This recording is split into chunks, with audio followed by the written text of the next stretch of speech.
Hello everyone, and welcome to Part 1, Numbers. Numbers in Python have two main forms that we're going to be working with for this course. That's integers and floating point numbers. Integers are whole numbers, and floating point numbers have a decimal in them. So for example, an integer is something like 23, a floating point number is something like 23.5 or 23.0, etc. Alright, let's quickly walk through examples of some very basic arithmetic for Python, and we're also going to be covering variable assignment in Python and what makes it a dynamic programming language. Let's hop over to the Atom text editor to get started. Okay, here I am at the Atom text editor. Before we get started talking about numbers, integers, variables, and floating points, what I want to quickly discuss is the various ways you can run Python and play with Python. One way is to directly in your command prompt or terminal, just type Python.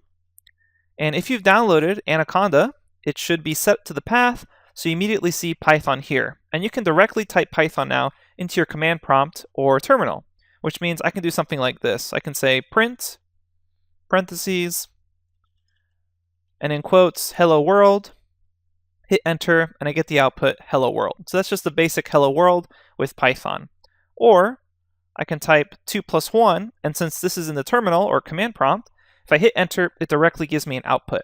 In a script, it would not give me the output. I would have to say print 2 plus 1 if I was running a .py script.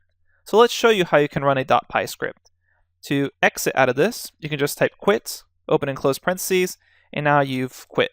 And if you want to clear the screen, you can do CLS or clear, depending on your operating system.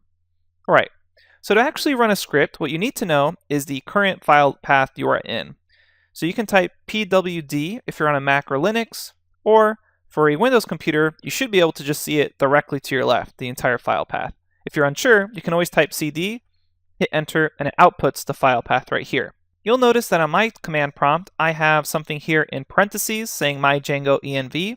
That's a virtual environment I've set up. We'll discuss that when we talk about Django in a future lecture. You don't need to worry about that right now. All you need to know is being able to access whatever your current directory is, which is just cd, and then it should output the directory, or pwd if you're on a Mac or Linux. So what you need to do is create a folder here, or add this folder to your project folders in Atom. You can see here I've already added it, but if you needed to add it, you could just right-click here, and then select Add Project Folder, and then find this folder. What I'm going to do is under that project folder, I will right-click, say New File, and create a file. And I'm going to call it Numbers, and I will make sure to give it the extension .py so that Atom knows it's a Python file, and so that Python also knows it's a Python file. Now let's discuss some very basic arithmetic.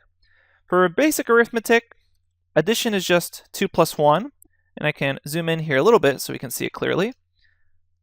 2 plus 1 is addition, subtraction is just a minus sign, multiplication is just an asterisk, and division is just a /. Again, I'm not running these commands because they're so basic, and we covered a lot of this when we were talking about JavaScript.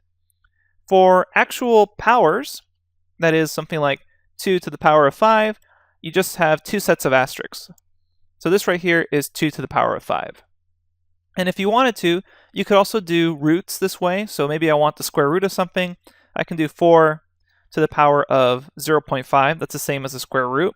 But later on, we'll show you how you can import the math module to do some more complicated maths and then take the square root that way. A couple more notes. Order of operations is followed in Python. So things like multiplication happening before addition or subtraction, that's all followed.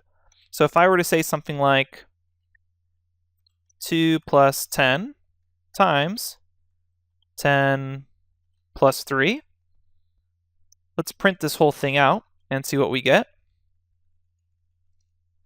So I'm going to print this, I will save it, and then if I want to actually run this file, all I have to do is at my command prompt, type Python, space, and then either the entire file path to the actual .py file, or if I'm in the same location as the .py file, just the name itself, so numbers.py. Then you can always do tab to help autocomplete this. Hit enter, and we see it's 105.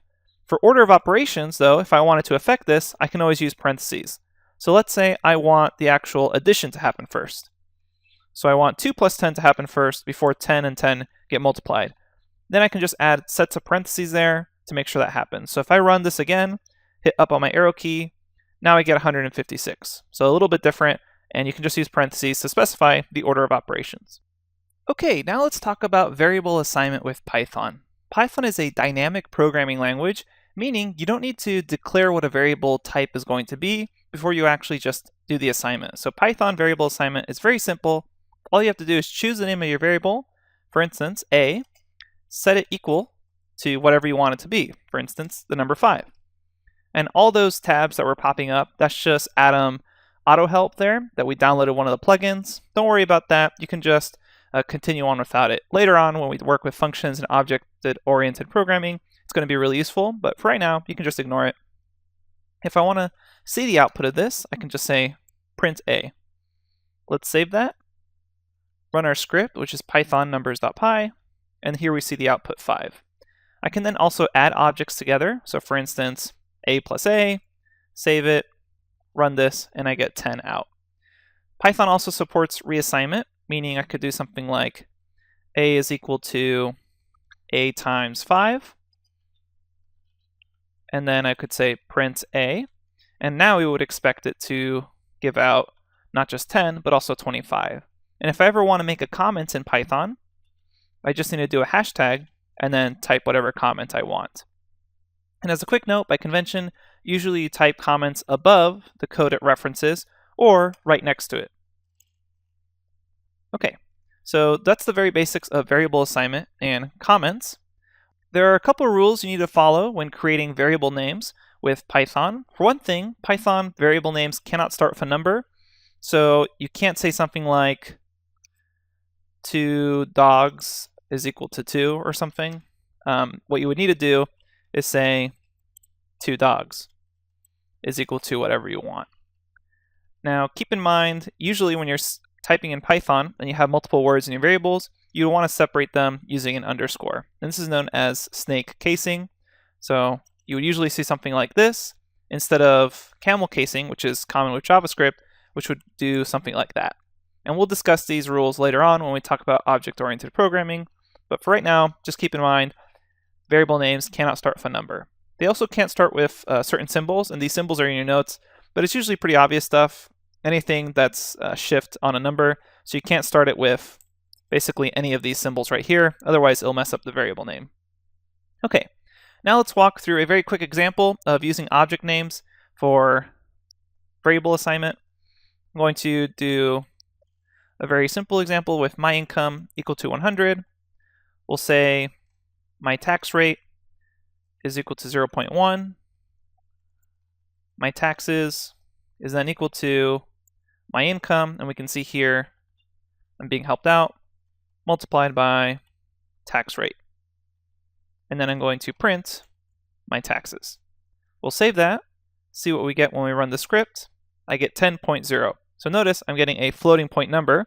The first number was an integer, second number was a floating point number. When I multiply them together, Python automatically makes the result a floating point number. Okay, that's really all we need to know about numbers and variable assignments for now. Hopefully it was pretty straightforward. Thanks, and I'll see you at the next lecture.